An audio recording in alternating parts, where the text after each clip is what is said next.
स्वागत है आपका। मैं हूं आपके साथ रोहित पुनेठा। केजरीवाल के पूर्व मंत्री कपिल मिश्रा ने आज अरविंद केजरीवाल पर संगीन आरोप लगाए हैं। कपिल मिश्रा ने आरोप लगाया कि केजरीवाल ने पार्टी के चंदे में गड़बड़झाला किया है। चुनाव आयोग, वेबसाइट और बैंकों के चंदे के बारे में अलग अलग जानकारियां दी गई।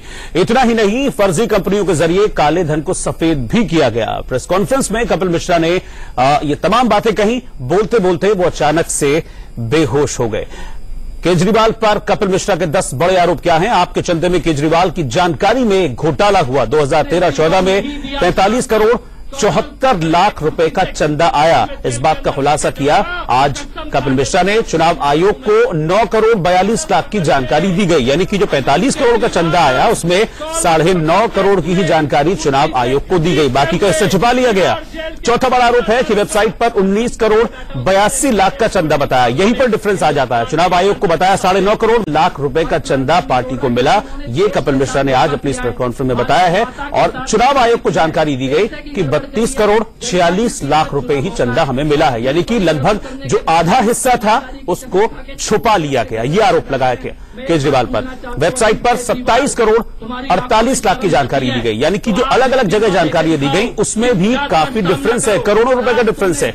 चंदा भी फर्जी कंपनी का, चेक भी फर्जी कंपनी के जरिए लिया गया। यह भी आरोप आज लगाया गया। सरकार बनने के बाद ठेका भी उन्हीं फर्जी कंपनियों को दे दिया गया, यानी कि फर्जी कंपनियां बनाई गई, उनके जरिए चंदा लिया गया और जब सरकार बनी तो फिर उन्हीं फर्जी कंपनियों को ठेका दिया, एक तरह से भरपाई करने के लिए। केजरीवाल ने फर्जी कंपनियों के जरिए ब्लैक मनी को व्हाइट किया है। तो ये 10 बड़े आरोप लगाए हैं आज कपिल मिश्रा ने। और ये 3 बड़ी तस्वीरें इस वक्त हम आपको दिखा रहे हैं। कपिल मिश्रा बेहोश हो गए इस प्रेस कॉन्फ्रेंस के दौरान, जब वो लगातार खुलासे कर रहे थे। इस दौरान वो बेहोश हो गए, उनको आरएमएल अस्पताल ले जाया गया। और ये देखिए तीसरी तस्वीर जिसमें कपिल मिश्रा दिख रहे हैं, उन्हें आरएमएल अस्पताल में ले जाया गया जहां पर इस वक्त उनका इलाज किया जा रहा है। और अपनी प्रेस कॉन्फ्रेंस के दौरान क्या बड़े आरोप लगाए हैं कपिल मिश्रा ने, आइए दिखाते हैं आपको। और इसीलिए मैं 5 दिन से अनशन पर बैठा हूं और अपना अनशन नहीं तोड़ रहा, क्योंकि इन्होंने देश के साथ धोखा किया है, भारत माता के साथ गद्दारी की है, पैसे की गड़बड़ करी है, जनता की पीठ पर छुरा भोंका है। और इतनी बड़ी गड़बड़ करने के बाद भी ईमानदारी की कस्में खा के चुप होकर अपने घर में छुपे बैठे हैं। मैं एक बात पूछना चाहता हूं, अरविंद केजरीवाल, तुम्हारी आंखों में शर्म बची है तो आज इस्तीफा देके दिखाओ, इस जांच का सामना करो। और आज तुमने इस्तीफा नहीं दिया, शाम तक कॉलर पकड़ के कुर्सी से घसीटते हुए जेल के अंदर लेके जाऊंगा। कसम खा के बैठा हूं, कपिल मिश्रा हूं मैं।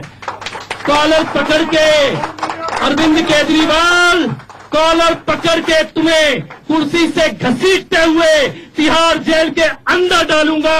कसम खा के बैठा हूं, तुम्हारे सारे फर्जी कारनामे हिंदुस्तान की जनता के सामने लेकर आऊंगा। तो तेवर देखे आपने कपिल मिश्रा के। उन्होंने कहा कि अगर केजरीवाल इस भ्रष्टाचार को स्वीकारते नहीं है तो फिर कॉलर पकड़ के तिहाड़ ले जाऊंगा घसीटते हुए। अब बड़े आरोप क्या हैं केजरीवाल पर कपिल मिश्रा के, इस वक्त आप लगातार अपने टेलीविजन स्क्रीन पर देख पा रहे हैं। कपिल मिश्रा के बड़े आरोप ये हैं, उनका ये कहना है कि अलग अलग जगह अलग अलग चंदे की जानकारियां दी गई हैं। और आपको बता दें कि इस दौरान जब वो प्रेस कॉन्फ्रेंस कर रहे थे तो बेहोश हो गए थे। तबीयत खराब होने के बाद उन्हें आरएमएल अस्पताल ले जाया गया।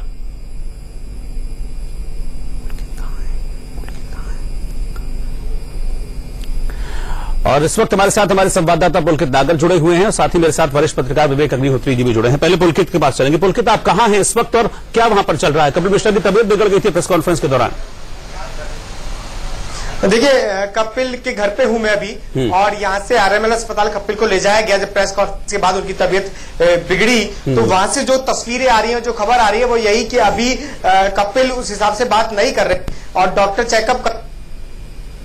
ठीक है पुलकित, मैं आपके पास आऊंगा। विवेक जी मेरे साथ लगातार बने हुए। विवेक जी, जो अभी तेवर देखे आपने और हमने भी अपनी टेलीविजन स्क्रीन पर, यही तेवर अरविंद केजरीवाल के हुआ करते थे, लेकिन आज ये तेवर कपिल मिश्रा के हैं और केजरीवाल पूरी तरह से सीन से ही गायब हैं। पिछले संडे को खुलासा किया था, आज ये संडे आ गया है। एक हफ्ता इतने संगीन आरोप, 2 करोड़ की रिश्वत का आरोप, और आज कह दिया कॉलर पकड़ के घसीट के ले जाऊंगा, लेकिन केजरीवाल कहीं सीन में नजर नहीं आ रहे हैं।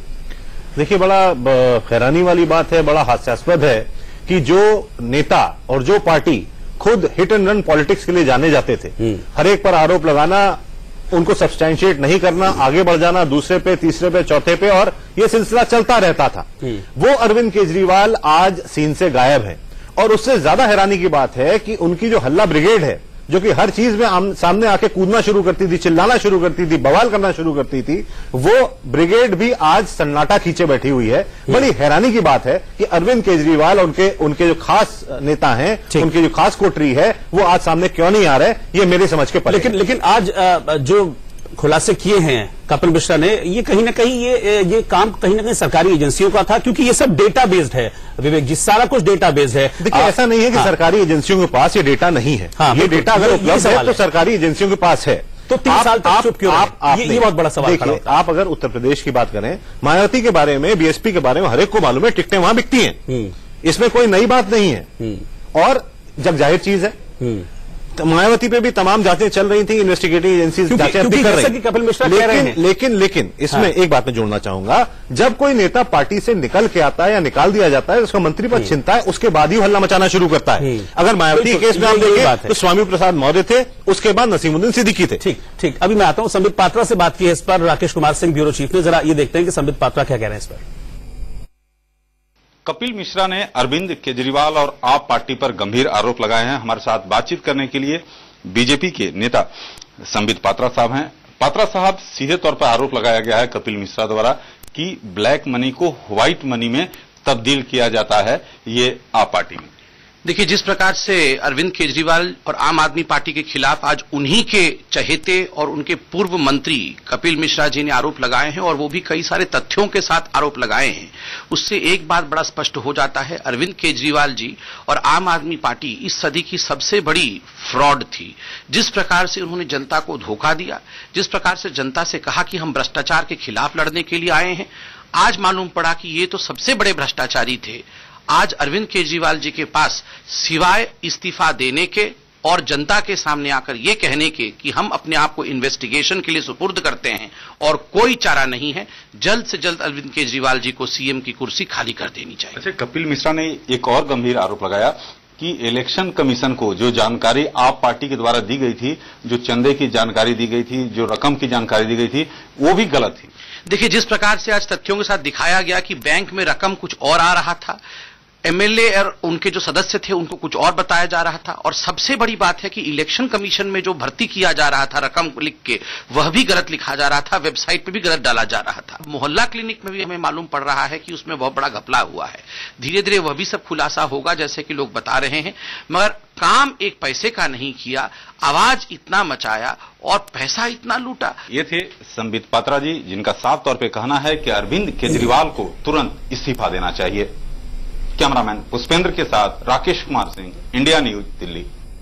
तो बीजेपी इस्तीफे की मांग कर रही है। विवेक जी, क्या मुझे अब ये कहना ठीक होगा कि अब वो वक्त आ गया है कि जब केजरीवाल के लिए छुपना ठीक नहीं है, क्योंकि जो डेटा दिया है कपिल मिश्रा ने कि मिला क्या, वेबसाइट पर क्या, चुनाव आयोग को क्या डेटा दिया गया, अब छुपना ठीक नहीं। इतना डेटा देने के बाद अब कम से कम आ जाएं। देखिए, दिल्ली के मुख्यमंत्री हैं, दिल्ली की जनता को जवाबदेही है, छुपना तो किसी भी समय ठीक नहीं है। आप पर लेश मात्र का भी आरोप लगे तो आपको सामने आना चाहिए और आपको अपनी सफाई रखनी चाहिए। बिल्कुल, छुपने से न कुछ फायदा उनको होने वाला है, बल्कि उसमें उनकी बदनामी और ज्यादा होती है कि इतना वोकल आदमी, इतना बड़बोला आदमी, इतना बड़बोला नेता, इतना ज्यादा बोलने वाला नेता आज पर्दे के पीछे क्यों छुपा हुआ है? बिल्कुल वही कि जो दूसरों से आप एक्सपेक्ट करते थे, जब आज वही एक्सपेक्टेशन आपसे हो रही है तो आप चुप हैं, आप पर्दे में नहीं हैं, आप पीछे हैं, क्यों? सवाल तो खड़े होंगे। बहुत बहुत शुक्रिया विवेक जी आपका हमारे साथ जुड़ने के लिए। आपका भी शुक्रिया पुलकित हमारे साथ जुड़ने के लिए। छोटे से ब्रेक